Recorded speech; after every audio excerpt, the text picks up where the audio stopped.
ایک قاضی نے اپنے شاگردوں کا امتحان لینے کے لیے ان کے سامنے ایک مقدمہ رکھا اور ان کو اپنی رائے دینے کا کہا کہ ایک شخص کے گھر مہمان آئے۔ اس نے ان کی خاطر مدارت کے لیے اپنے ملازم کو دودھ لینے بھیجا تاکہ مہمانوں کے لیے کھیر بنائی جا سکے۔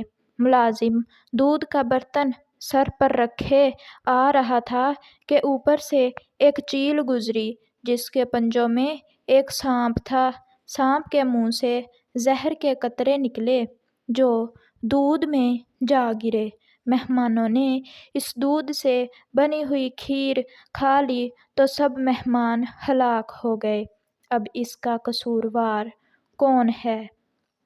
پہلے شاگرد نے کہا، یہ غلطی ملازم کی ہے، اسے برتن ڈھانپنا چاہیے تھا، لہٰذا مہمانوں کا قتل اس کے ذمہ ہے اور ملازم کو سزا دی جائے گی۔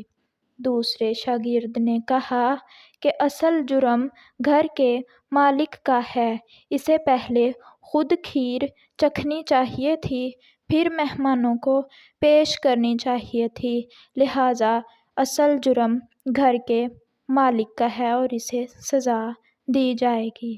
یہ سن کر قاضی نے یہ جواب بھی مسترد کر دیا۔ اس کے بعد تیسرے شاگرد نے کہا، یہ ایک اتفاقی واقعہ ہے، مہمانوں کی تقدیر میں مرنا لکھا تھا، اس میں کسی کو سزاوار قرار نہیں دیا جا سکتا۔ قاضی نے یہ سنا تو کہا، یہ کسی جج کی سوچ نہیں ہونی چاہیے، جج اگر مقدمات تقدیر پر ڈال دے تو انصاف کون کرے گا؟ چوتھے نے کہا، سب سے پہلا سوال یہ ہے کہ یہ سارا منظر کس نے دیکھا کہ چیل کے پنجوں میں سانپ ہے؟ کس نے سانپ کے منہ سے زہر نکلتا دیکھا؟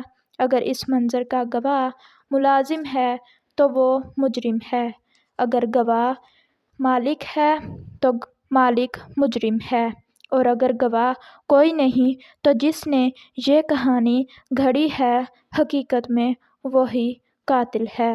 قاضی صاحب نے اپنے چوتھے شاگرد کو شاباش دی اور صرف اسے ہی قاضی کے منصب کا اہل قرار دیا۔